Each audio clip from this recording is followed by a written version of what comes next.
Test 1, 2, 3. That's pretty close. Testing 1, 2, 1, 2, 3, 4, 1, 2.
All right. Welcome to another edition of the Dakotan Live with Kim Fundingsland. With Jonathan Starr. Well, something like that.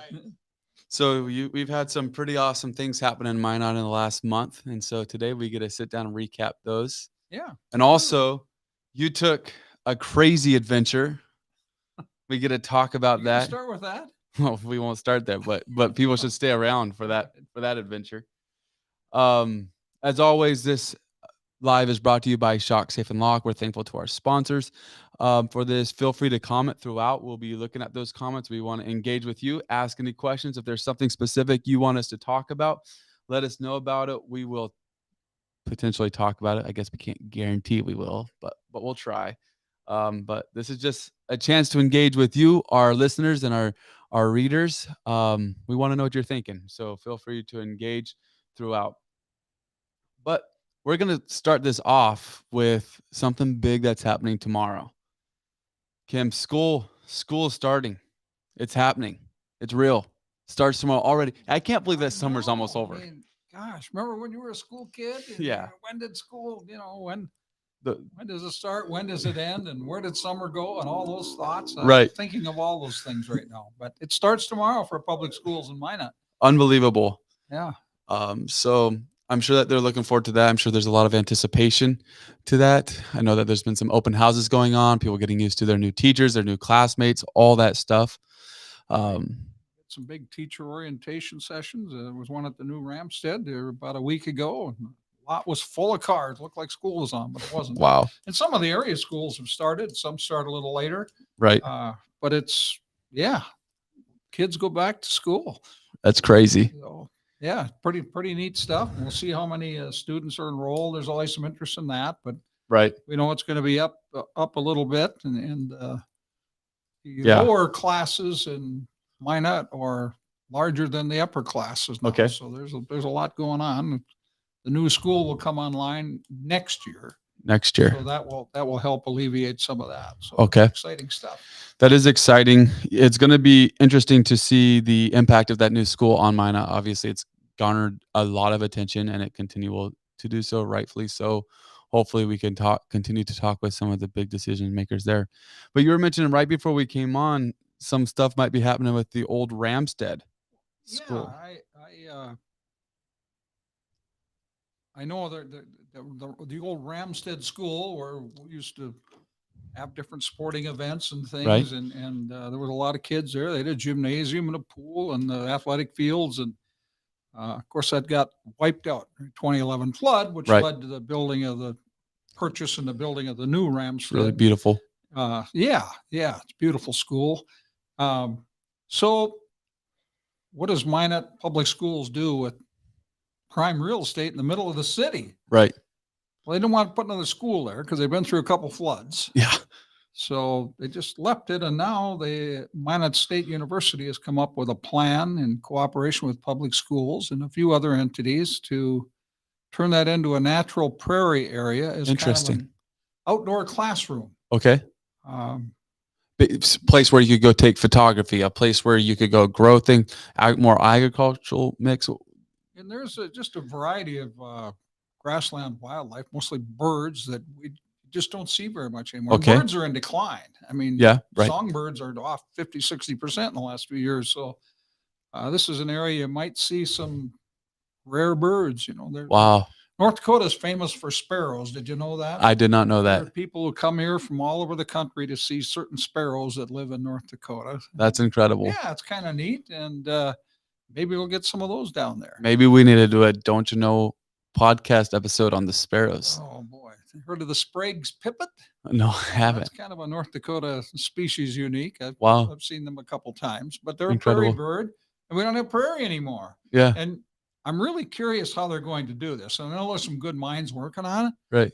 But you can't just cut the trees down and have prairie. Right. Because prairie's gone, right? Yeah. They planted grass and all these other things. So to get more those to natural grasses to grow again, that's a big project. It's a big it can be done. It's done other places, but it's a big project, and there's nothing like natural prairie. I grew Right. up hunting natural prairie in North Dakota when I was a kid, and you can't hardly find it anymore. Yeah.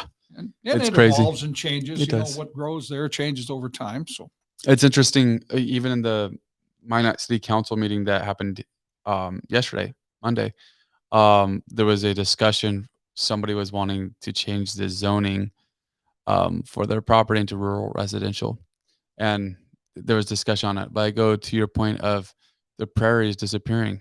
It's amazing how much development's going on, how you're losing that rural land, and it's all becoming part of the city. It's just slowly. Where does it end? At what point does the development of things end? you know,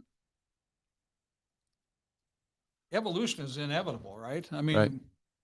my grandfather and my father grew up hunting prairie chickens in North Dakota. They were everywhere. It was Wow. prairie chickens, and they got replaced by the sharp-tailed grouse, which now we say is our native species. Okay. But at one time, it was prairie chickens, a somewhat similar bird. Yeah. But land use changed, and prairie chickens only can put up with so much. And the grouse moved in. The prairie chickens are gone. They're gone. You know, they're Just just like gone. that. It's crazy. So school starting, old Ramstead being developed, and something else that is granted in Minot right now, crime. You've been on the crime watch recently. We've been tracking this a little bit over the past month or two. I know you were in court a little bit this week. What's going on? I wasn't personal. I was observing. Observing. Let's make that part. Yeah, So let's make far, that. so good. So, You're not part of the crime nope, yet? I haven't been caught yet. Good. Well, you know, I've followed court cases on and off for a long time in Minot, and it's different now. There's just more and more Hmm. serious crimes, I would say. You know, we've grown obviously in those kind of things, but it's different. And I looked at today's court calendar, for instance, there was 16 cases for revocation of probation. Wow. Those were rare at one time. You know, Okay. I mean, probation, you get sentenced. Yeah. The judge says if you break the rules in the next 6 months, 12 months, 18 months, we're going to impose a jail term or a prison sentence for you. Otherwise, you're free to go. If you Right. behave yourself, don't worry about it. Well, now it's common to let people out on parole, Right. and it's getting more and more common to have them come back in again. That's terrible. So it's kind of the sign of the time. You see Yeah. it around the country, and it's here in Minot too. But yeah, we've had our share of pretty good crimes in Minot. You know, we've had a number of murders that we're following, and murderers, and some yet to be sentenced. Coming up pretty soon. There was one just this week had a hearing for a Casey Vollmer. He beat a man to death in Minot just a few months back, Wow. and he also got in a couple scuffles in the jail. Okay. Uh, Pattern. he's a nasty character that way, but they sent him to the state hospital to be evaluated, and Okay. that's a long process. So they Yeah. still deem that he's not quite ready to go to trial yet, if he ever does. Wow. So I know that's one of interest. Another Yeah. one that's of interest coming up in September, Jonathan, the trial of a man named Shawnee Crawl. Okay. He's charged with killing what was his girlfriend, Okay. put her in the trunk of a car. Right. This is an interesting one. Yeah, the Minot police opened the trunk of the car, and the judge ruled he didn't have a search warrant. You can't use that body as evidence. It's terrible. Yeah, so he's been sitting in jail, and I'm just real curious to see how this trial progresses because the body of evidence is gone. Yeah. So we'll see. That's interesting. It's interesting if you're part of the jury for that. How do you erase all that from your memory? Because you're not allowed to know that. I'm not sure what the parameters will be. Yeah. You can look forward to such a thing. I'm looking Right. forward to it, I guess. But, Yeah. and then, of course, Nicole Rice is It's been looming for a long time. right. This is a 16-year-old murder case. Nicole Rice is charged with the murder of Anita Knutson years ago, 16 years ago or so. She has a pretrial conference set for the end of September. Okay. So people have been waiting and waiting and waiting Right. on this one, and how that one will go, who knows, right? Yeah. But it'll be interesting to see what happens at the pretrial. Right. So, and I know Okay. they're tossed around some gag orders and some possible change of venue, and so there's a lot going on right now with that case. So Yeah. see how it all transpires, and we've got a couple of those real nasty cases you don't like to talk about, like Right. those sexual imposition ones out there that Right. yuck. We'll cover them, but And we'll also cover them up a little bit. I believe in the last week or so, also Justin McDermott, he pled guilty to murder, right? And he was in one of the bar shootouts, and I believe that he pled guilty, or at least had a plea of guilty at a pretrial hearing. I believe it was last week, on Wednesday of last week. And so that's kind of interesting that he actually pled guilty to it. We'll see how that plays out as well. There's two McDermotts Right. involved in shootings. One's at the Lamplighter Lounge Right. in Minot, and the other one was at the I think. original bar. Right. I think this one was at the Lamplighter. If that's still the name of that. Yeah. Okay. So, but the one at the Lamplighter, he did plead guilty. Okay. So they ordered a pre-sentence investigation there. Gotcha. So that's coming up. It's getting closed then. The other fellow, the other McDermott, was he just carried a gun into a bar. It doesn't. And not a good look. Got into a little bit of a fracas and pulled the gun. Wow. So the judge wasn't too impressed with all of that. I'm so sure. We'll see what happens as this goes along, but it's another real unfortunate happening in Minot. Gonna throw a curveball at you. Gonna totally switch topics. I do this at least once an episode. You can hit a curveball, maybe. See how good a curveball you got. Yeah. All right.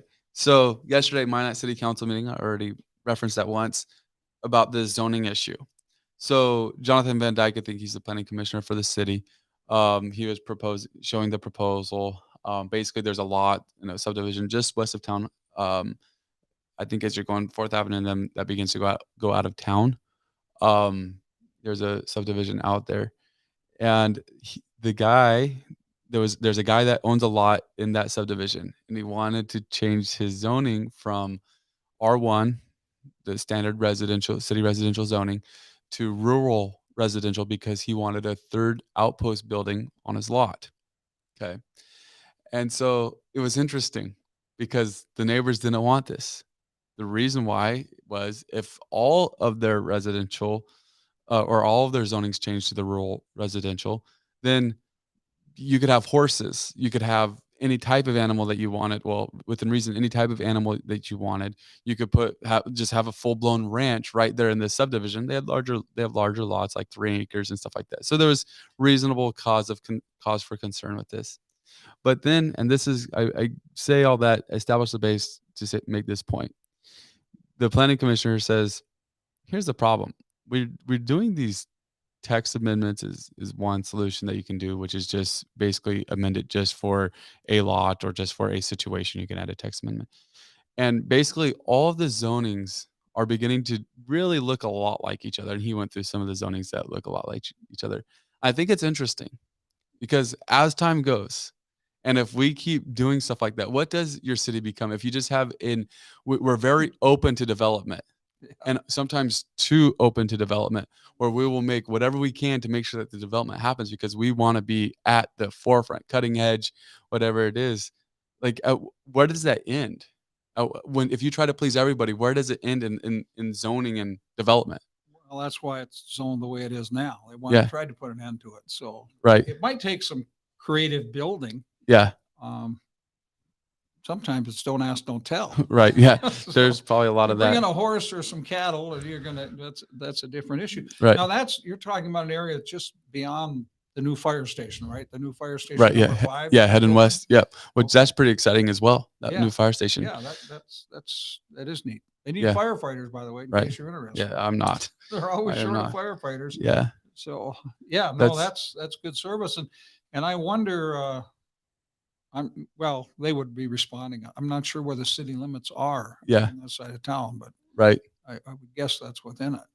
Yeah, I'm sure that would be covered by that fire station. Yeah. Yeah. It should be at least. Yep. Interesting stuff for sure. Go check out that new firehouse. Stop by, give the firefighters some cookies. Let them know you care about them if you're in the area. They got to like cookies. They might give you some. Those guys are good cooks. Yeah. You know that? Not wrong there. Yeah. So, well, we're excited to be on another Dakotan Live with Kim Fundingsland.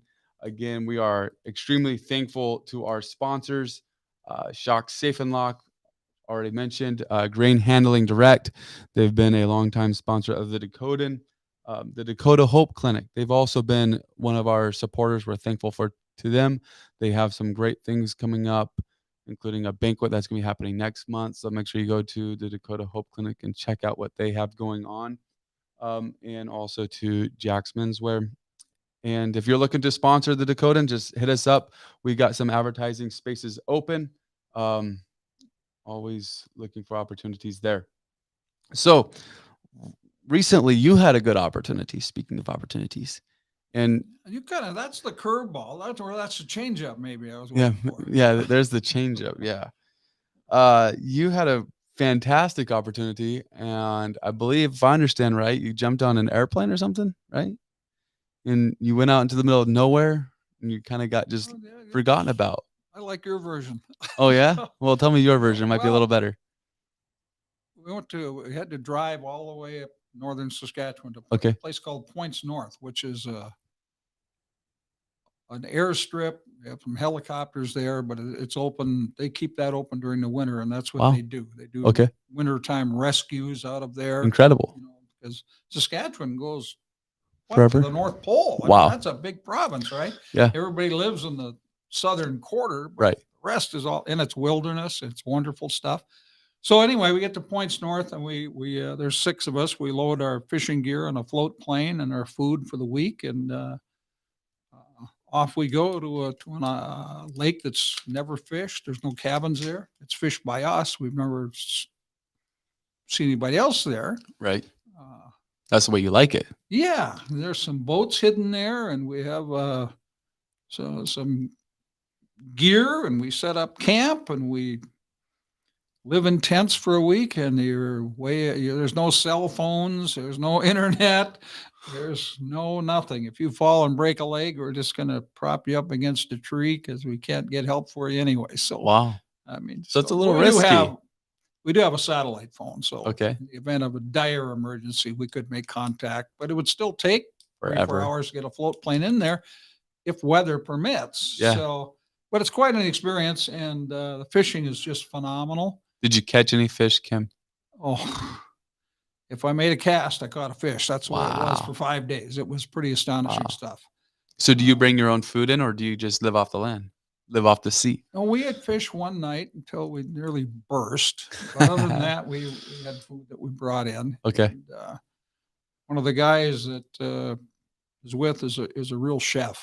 Okay. So got to have one of those in your friends group. Oh my goodness. And he's in charge of the food, and it's 5-star restaurant food in the middle of nowhere. It's just absolutely amazing. So just a great time and good people. Right. And just to hear fish jump on the lake at night and hear the wolves howl and the loons do their loony things, and saw a few bears in the lake and a few along the shoreline, and weather was neat, good. Man. And one day it would rain 5 minutes and sunny for 5, but all day long. But other than that, we just had a great time. And then you get back on the plane. Now you're all grubby and stinky and bearded up and all those You all things. smell the same way, though. You don't know it. Yeah. Well, anyway, a few of us took a little bath in the lake. You feel like you need it after a while. But, I'm sure. so then we get back to Prince Albert, Saskatchewan. And okay. We get an actual hotel room and a shower and soap and shave. And internet. all those things. But the experience itself is amazing. And you know what? You go into the wilderness like that. Right. And all these things are going on. There's things going on in Washington, things going around in the world. There's wars, and we hate you and you don't like us, and all that stuff. And you go up in the wilderness for a week, and you don't even think about any of that. It's just, I need to go. Come back, and there's a TV on somewhere. And there you go. Somebody else is indicted. Somebody else drove a car into a crowd. The Ukrainians are fighting all this stuff. Yeah. All start, but they didn't miss us at all. They didn't. Right. Didn't miss us at all. Didn't change a thing. Really fantastic point. Sometimes you just need to disconnect. Yeah, you do. You really do. It's good. You get to recharge the batteries a little bit. Yeah. There's a lot that could be said about that, and I guess this probably isn't the time or place to do that. But if you need a break, take one. Just disconnect. Turn off the internet. Turn off your cell phone. Just go catch some fish. We live with today. Huh? Yeah. Everybody's got a cell phone and a computer and access to everything, and that's mind overload sometimes. It is. You don't even know it till you get away from it. So. You're absolutely right. Well, I'm glad that you had a great time. Sounds pretty entertaining, pretty epic. It was. It reminded me, I come back home, I turned on the TV, and there was the movie Jeremiah Johnson. Okay. I'm not familiar. See this movie? No. What's Robert Redford? It's an older movie. He's a mountain man, right? And he goes into the mountains, and then this cavalry unit comes up trying to rescue some settlers, trying to traverse through there anyway, that are stuck in the snowstorm. And he notices they've got uniforms on. And it was the time of the U.S. war with Mexico. Okay. And he said, "Who won?" Nice. That's the way I felt when I came back. I like had no it. idea what's going on. Yeah. What month is it? Right. Yes. Kind of fun. That's good stuff. Well, we'd love to hear a story you might have of a time that you were able to disconnect just from technology, from everything. Let us know down in the comments how you go about doing that. I like the cup you have. I don't know if everyone can see it. We got to get this in frame here. It's a really nice cup there. Looks like it says the Dakota on it. You got the red one. I got the red one. Yeah. I like these, by the way. They're pretty cool. Yeah, pretty good cup. Go to check them out. Go to. I'm a show off there, aren't you? With that? Yeah. I'm doing my best. All right. Man, many talents over here. Just kidding. Go to store.mydakotan.com. Check them out. Grab a cup. Support the Dakotan. Show it with your friends. We just love to see those around town a little bit. So make sure you do that. Go to store.mydakotan.com. Something big's happening from North Dakota tomorrow. All right. In Milwaukee, Wisconsin, 8 people are going to stand on a stage, and they're going to debate on why they should be president of the United States, at least be the candidate for the Republican Party. One of those people will be Governor Doug Burgum. And I know that there's probably varying views on Governor Doug Burgum, but this is the first, well, we talked about this before. It's the second presidential candidate, but probably going the furthest out of a presidential candidate, especially with the restrictions that are in place now, from North Dakota. So it's a pretty incredible thing for North Dakota. What's your thoughts on this?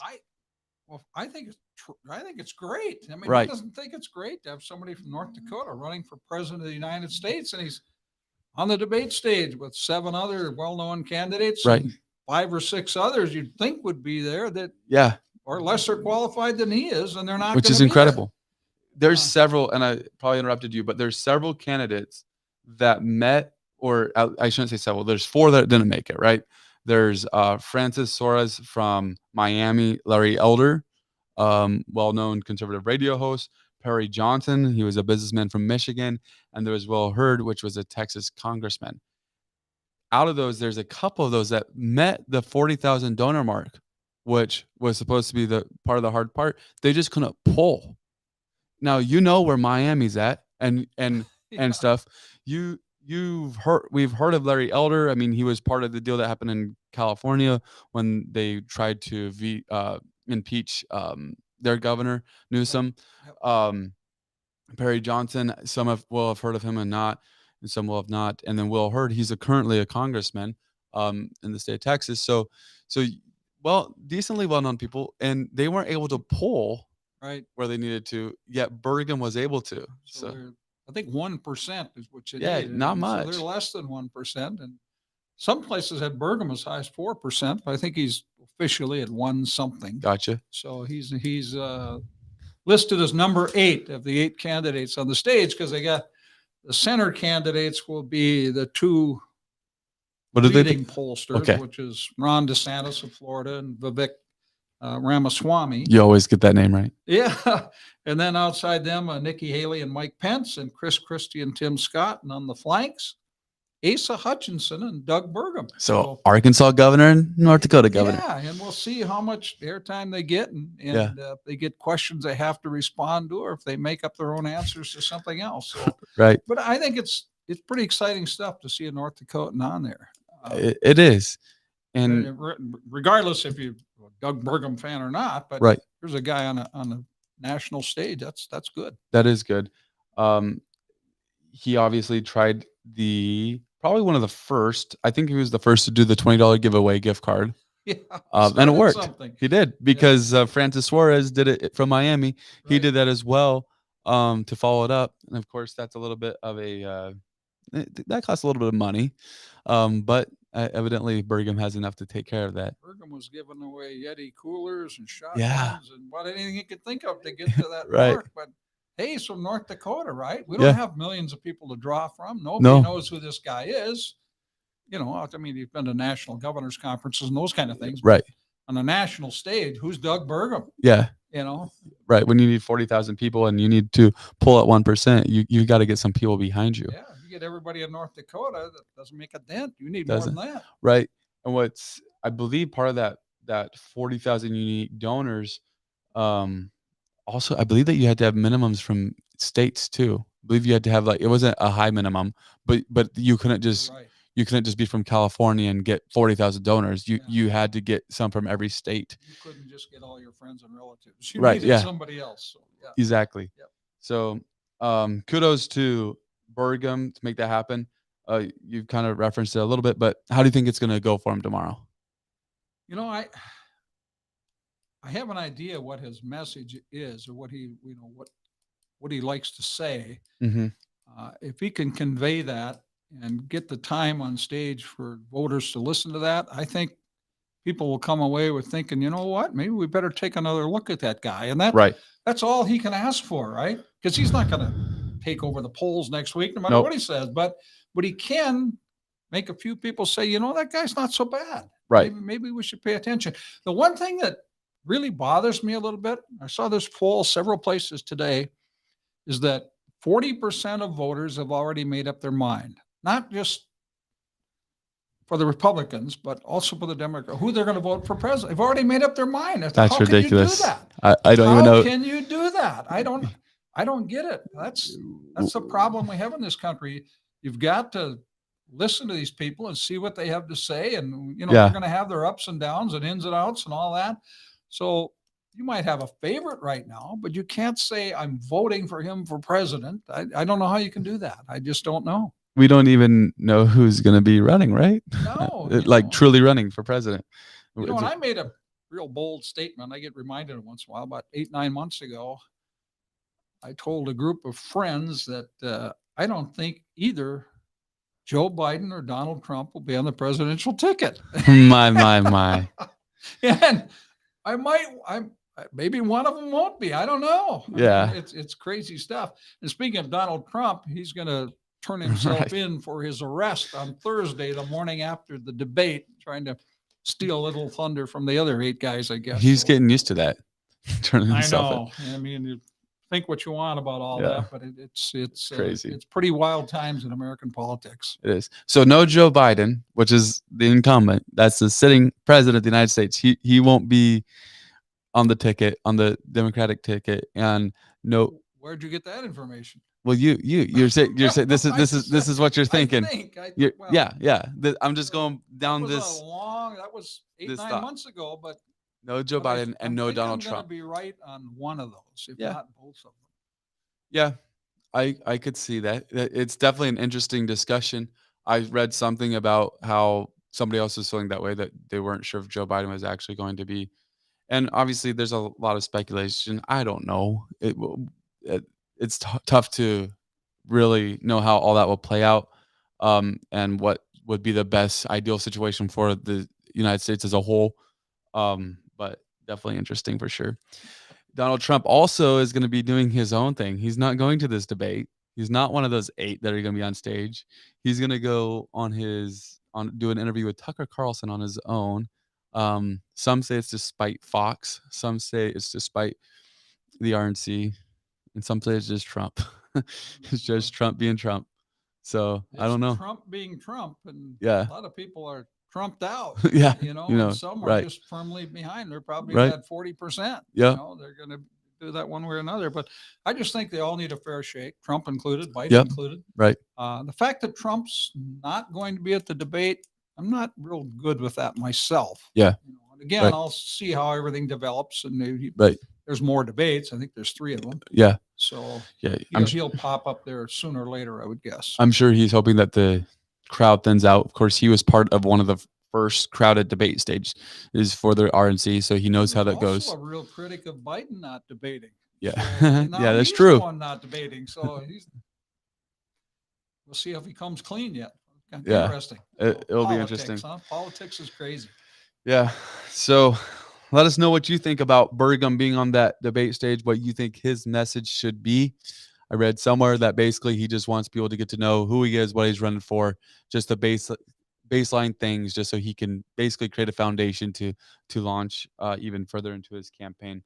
Definitely going to be an interesting time. Looking forward to whatever comes of that. You've been busy writing some fantastic articles on the Dakotan. Go to mydakotan.com to check all those out.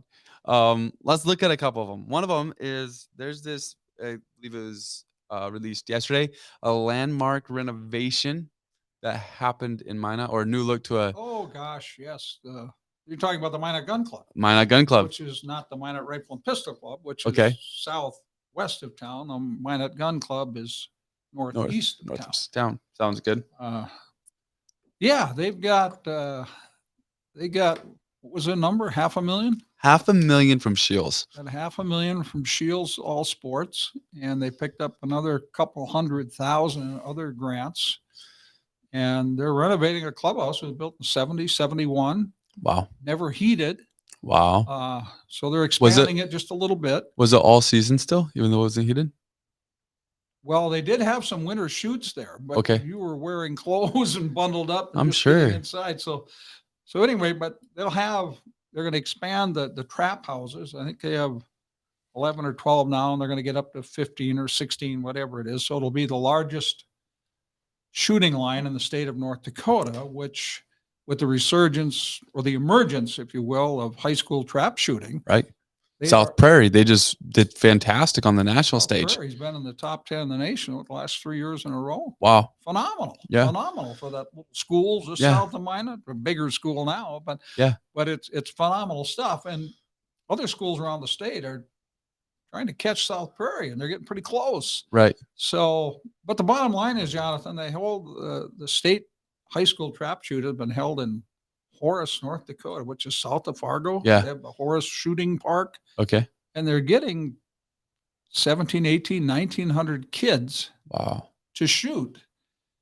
Now it's just kids. You got mom and dad and 2 or 3 brothers and sisters and aunts and uncles and crap. So you imagine the impact that would have on any community. Right. So Minot is hopeful of getting that shoot once they get everything in order, and it'll be sometime. The clubhouse renovation will be completed this winter at some point. They're going to get the outside enclosed, and then they'll do the concrete work and the rebuilding of some of the trap houses and extending the shooting line next spring. So it'll be quite the place. So that's incredible. I've been out there in some of the big shoots, and there's just people everywhere, and they've got a nice area for camping with electrical and all that in there. Okay. So wow, all this is going to be upgraded a little bit for as far as restrooms and showers and those kind of things. So huge event for the city of Minot if they can get the high school trap shoot. Yeah. We've already got a few high school events that happen here, Class B tournaments, things like that. So that's awesome. That brings a lot of economic impact to our town. Event. Yeah. So it helps the motels, restaurants. All the hotels will be full, no question. And Shields will even make a little bit of their money back potentially. Well, I'm guessing there's going to be some signage involved in this. Yeah, exactly. So Minot's the home of the North Dakota Trap Shooting Hall of Fame. Oh, really? I did not know that. Yeah. Are you in it? No. Oh, not yet. No, that'd be in the Hall of Shame when it comes to trap shooting. So no, I'm not on that one. But we've had some shooters in the past that have done well on the national level, and doubles and singles shooters were clay targets, and these kids now, the amount of targets they can, it's phenomenal. Wow. They miss 1 out of 100. They're upset Wow. with themselves. That's crazy. Yeah, I'd be doing good to hit 1 out of 100. Standard. That's the 300 game, and and these kids can do it. Where's the Hall of Fame at? You said some Minot, but where at? It's actually inside the clubhouse of Okay. the Minot Gun Club. So Well, that'll make it even better. It's I don't know how much they'll change it. It's Yep. photographs and little Right. bios of all the people who have been elected to the Hall of Fame over the years, including several from Minot. So, Very neat. and around the state. So good stuff. That's awesome. Another story that hit big. This one hit really just big all day today. That was the Dot's Pretzels shutting down their plant in Velva. Yeah. Now, the story of Dot's Pretzels obviously is Dot that started it herself in her kitchen, and it grew and kept growing, and then it became famous in North Dakota, famous throughout the nation, eventually bought out by Hershey's for a lot of money. Right. And I had a chance to see Dorothy Hankey at downtown Minot. She gave a little presentation to other interested business people. This was after her sale. The sale was for $1.2 billion, and that's not all her side because Right. there's other factories and things involved in there, but she got a good chunk of that. And she started, like I said, Dot's Pretzels in her home, making pretzels, and got some friends involved. And pretty soon, it was a kind of a local favorite. Hey, look, my neighbor can make these cool pretzels. Right. And all of a sudden it got on the national stage, and wow, now it's the number one selling pretzel, fastest growing selling pretzel in the United States. And Hershey's companies couldn't be happier with the whole thing. So, and what they did in Valva, I'm not sure, but I think it's what I know. It's mostly packaging because the pretzels are made elsewhere and brought in, I think, in bulk. Yeah. I don't believe they make them there anymore, but they did package and those kind of things. And somebody else will know more about that, but it's 27 people involved. So it's always kind of sad, but it was inevitable, I think, that a worldwide company like Hershey would keep an operation in Velva, North Dakota. That's not really very believable. Someone I know was recently down at the Hershey factory or whatever, their museum and stuff, and checking it out. They didn't realize that Dots was bought by Hershey's, but it's incredible what all Hershey owns. It's a big company. Let's not forget Dots that. Pretzels at the airport in Miami. There you go. Yeah, yeah. Thought, which is amazing. Yeah.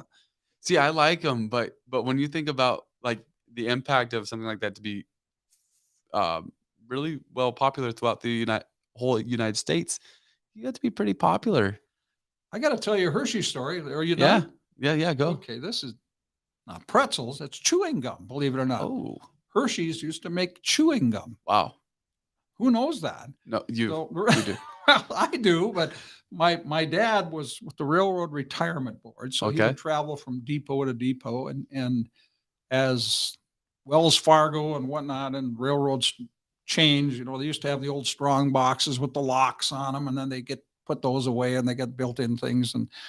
But some of the old strong boxes were small enough to carry on a stagecoach. Okay. Dad used to collect those things, and he'd go down to the basement of some of these depots, and the guy just take it, So he brings one home one time, and it's locked. We can't get into it. We got to get a locksmith. Oh no! And it's the big old keys, kind of funny looking. He opens it up, and there's a revolver in there. Okay. And this is traced back. He gets hold of it was Remington revolver. Gets hold of the Remington company, and this revolver had been used to thwart 2 holdups. It shot 2 people. This guard had shot 2 people. That's incredible. To rob strong boxes off the stage or the trains. I can't remember which. Yeah. But also in there was a carton of Hershey's chocolate chewing gum. Wow. Chocolate chewing gum. There were a couple packs missing. I don't know if there's 20 in there. But it was chocolate chewing gum. That doesn't even sound good though. No, it's just awful. So my dad, being dad, he gets a hold of the Hershey's company and says, I have some chocolate chewing gum, because they have a Hershey's museum, and all this. And they write back and no, we never made that. What? Sends them a picture and go, whoa, we don't have any. We didn't even know we made that stuff. And here it is. It's Hershey's, the same label you see on Hershey's things today. So I don't remember what Dad got for that, but he sold it to the Hershey's company. Wow. They were like, that was a solid goal. It was the only one they had was Hershey's chocolate chewing gum. So it sounds terrible, doesn't it? It sounds terrible. Dot's Pretzels was not the first acquisition that Hershey's did in North Dakota. Well, No, but a lot of different money involved there, I think. Yeah, So, probably not the same level of and money. nobody lost their job. Yeah. So that's pretty interesting stuff going down in Velva. It did look like that Hershey's was being considerate to those employees, giving them an opportunity to relocate. Sure. Severance packages were being offered and all that stuff, standard stuff. Yeah, So and I would guess someone would probably jump at that. I mean, Right. opportunity to see the world, so to speak, and Yeah. work somewhere else. Yeah. right. One last thing about present day issues happening. Weather. I mean, we're getting to I've been telling people spring finally showed up because we went straight into summer. We missed spring. It's here. Yeah. What happened? I mean, Yeah. we're almost August is what, halfway through? Right. And we're more than halfway through, and it hasn't felt like August yet, has it? No, it hasn't. So I We're got to getting thinking this about rainy that, weather. and then I go back and well, July didn't feel like July either. And May did not feel like May. No. May was hot. Yeah, and then the first few days of June, we're in the 90s, and everybody thought, boy, we're in for a hot summer. And that Right. didn't happen either. But No. June was a little warmer than usual. But July and August have been a few degrees colder than Wow. cooler than usual. And the nighttime temp, I think, was this one was crazy. In July, the nighttime temperature was 3.3 degrees less than usual. That doesn't Wow. sound like a lot, but that's a lot. It adds up. When you figure El Nino is half a degree, you know. But it was so it's colder, but we didn't get a lot of rain. No, we're behind on precipitation. So I think we're down about 2.5 inches of precip for the year, which doesn't seem like a lot, but we're North Farmers Dakota. feel that. It's a big deal. Right. Yep. It is. Now, if we would have had a hot summer or more windy days, all those kind of whatever the combination is, rather than cooler Yeah. and less rain, we're going to be in serious hurt. It'd be really Right. dry. Right. Yep. So It's true. we'll see what happens at the end of the year here. Yeah. It'll be interesting to see how harvest finishes out. Obviously they're getting their rain in the middle of harvest, which is not optimal. It's underway in places It too. is. Yeah, it is. Yeah. Yep. For sure. So interesting thing to keep our eye on. So any other big articles that you want to talk about? Well, a couple of events coming up, or at least one event coming up next week, August 31st on a Thursday evening out at the fairgrounds. They Okay. have the annual Youth Outdoor Festival. It starts Okay. at 5:30, goes 7:30. Lots of prizes for the kids. All the area clubs, conservation clubs, environmental clubs will be there. Very cool. Good thing just yeah. to bring the family to. Yeah, kids can shoot BB guns and do archery. They can go fishing. Neat. They can, Yeah. blow duck calls, all those kinds of things. Sounds And like they a get great time. Hot dog and chips and those things. All that's too. But Then it's worth it. yeah, it's Yeah. kind of a fun event. It's at the Conservation and Skills Park on the fairgrounds. So Okay. kind of a neat deal indeed. So Right. I'm looking forward to that debate tomorrow night. I don't know. Look, Yeah. I'll be at church. Recently I sat down with a couple people. We got them on a podcast. One of them was Mark Lyman, economic development specialist for Minot, with the Minot Chamber EDC. This was on our new podcast called Minot Matters. You can find it all on the Dakota YouTube channel. Good stuff, by the way. I didn't Right. know you were going to bring that up for sure, but it was good stuff and a good man, Mark Lyman. He's Mark very Lyman knowledgeable is- about what's happening in the Yes, city. he is. Very upbeat guy, and it was good stuff. I There's- enjoyed it. There's talks about having him on more often just to kind of keep tabs on what's happening in Minot. So that'll be pretty exciting. Like you said, great guy, fantastic person to interview. Brings a lot of knowledge. And he even went and dropped did not show us the secrets, but said there's more developments coming to North Hill and all this stuff because of the high school, or at least people are looking into developing on North Hill. So pretty exciting stuff. It's neat to see Minot develop as long as they're not changing the zonings unnecessarily, but good things there. And someone else I had the opportunity to interview was our mayor, Tom Ross. That was an interesting interview. It happened right after the budget discussion at the city council, which is always a good time. We've seen a lot of comments on social media about people not necessarily being pleased with taxes. Imagine that, right? People aren't pleased with property tax.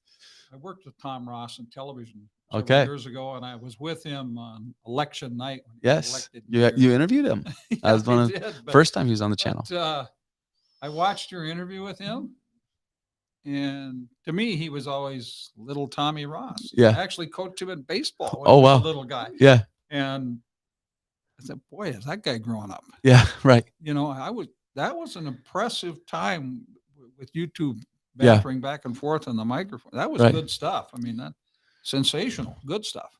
He did a fantastic job, and that's another thing that we're looking at, consistently getting him on the channel just so we can stay in touch with Minot on the city issue side. We talked about some decent issues, homelessness in Minot shelter, stuff that kind of just gets pushed aside. And if it's not a new development, then why should we talk about it? Or if we're not talking about taxes, why should we talk about it? We tried to look at some of the actual issues that are happening in Minot. So good stuff. And if there's questions that our viewers want to ask them, let us know, and we'll try to feed that into a future interview with the mayor. One thing that really impressed me is sometimes you get a politician or a mayor or whatever. I mean, a mayor is not a Republican or Democrat or independent, So they say. but not a party. But just Tom was very open. He was. That came through really well in that Yeah. interview. That he had some ideas and he had some thoughts and he had some ways he would like to see things go, but he was really open to hearing the other side on everything. And I thought that Right. really is what my takeaway from that is. Hey, Yeah. you can talk to this guy. Right. Yep. So, and that's probably one of the ways that's probably highlighted is through the human relations community, which is basically a requirement for that to be successful, has to be openness. And so he's been open to that, working towards that. And just to tease something, we're working on getting an interview with someone that is on that committee. They've already had one of their public sessions. So we're going to try to get them to sit down, kind of talk about what the goals are, what the real goals are of that committee, where they see it going. Obviously, there's some deadlines they have to meet by the end of the year. So it'll be interesting. I think that'll be a good content that we'll be releasing in the next week or so. I think some people think it's a revival of the committee that's formed 20, 30 years or whatever it was, but they're going to chart their own path. They are. Put that in the backside, say, no, we're going to do things this way. Right. And that somewhere this way, they're going to take the council and say, what do you think? Yeah, it looks like to be a diverse committee too. So it'll be interesting to see what comes from it. Also, releasing soon will be an interview that we had with former communications specialist of the city of Minot, Derek Hackett. Oh, Derek, sure. Yeah. What an I was interesting here. career. I could hear a little bit of it when you were doing that. And, Right. and I'm looking forward to see what that edited product looks like, because Derek's an interesting guy. And, Yes. and he's spread his wings throughout the community pretty Right. well. So good stuff. He's involved in many things. The Minot mural that's happening, that project, Pretty Lights, North Dakota. He's now with Prairie Grit. We won't spill all the beans of the interview. You have to check it out. But we did talk about the social media accounts for the city of Minot and how some of that stuff began to evolve to become as interesting as they are today. So definitely stay tuned for that. Make sure you're subscribed to the YouTube channel so you are able to catch that when it is released. Looking forward to that. So good content happening. That's what it's about. We're just trying to create stuff that engages people to the community, gets them a little closer. I told you today, you titled that your podcast Minot Matters, and it just sums everything up in 2 words, because Right. it's really, really interesting, very informative, and people who live here are wondering what's going on. I mean, what a great podcast to watch, because there's a lot of interesting facts in there. And that discussion today also brought about maybe an opportunity for some new content to get Kim out there even more. I mean, if you read anything on the site, probably Kim has something to do with it. But I'm not sure I mattered. Not like some of these other movers and shakers. I don't know. But we'll find some stuff. Yeah. So make sure you stay tuned make sure you subscribe to the Dakotan. Go to our YouTube channel, subscribe there, follow us on Facebook. Make sure you're checking out the site. We have fresh content each and every day at mydakotan.com. Make sure you're going there, and leave us comments, send us messages, tell us what we're doing wrong, tell us what we're doing right. We want to hear it. If you want to experience something a certain way, let us know. We want to create an experience that is the best for our end user. That's what it's about. We're just trying to cut away as many layers as we can, get people closer to the news, what's happening. I agree totally. Well put. So, anything you have to add to this wonderful time? Not really. All right. Not really. I can't believe it's fall. Yeah, it's you're right. My favorite time of the year, but it doesn't have to arrive this soon. Yeah, I do enjoy summer. Fall is great. The weather's a little hot in the summer, but Fall means winter's coming. Ask you this one though. Did you get Okay. out and watch the Pro-Am golf at all by any chance? No, I didn't, but That we wrapped up. They had a 4-way tie and it took a 5-hole playoff. And 5 Chris holes. Gilman out of South Dakota won it. Very good. We had a friend that was playing in there. I mean, you probably had several friends. I had one. I've got like one friend in the world. So, Andrew Schultz. Yeah. I think he had a good time in that as well. So that's pretty exciting. Guy from South Dakota won the Pro-Am Yep. That's at the Varden. at the Varden. Yep. Very good. Well, want to say thank you again to our sponsors, Shock Safe and Lock, Grain Handling Direct, Dakota Hope Clinic, for making this episode of the Dakotan Live with Kim Fundingsland another success. We would love to hear what your thoughts are on it. Drop us a comment, send us a message. Let us know what you're thinking. Let us know about a story you want covered. And until next time, I guess stay safe, be warm, and enjoy the rest of the summer. Good day.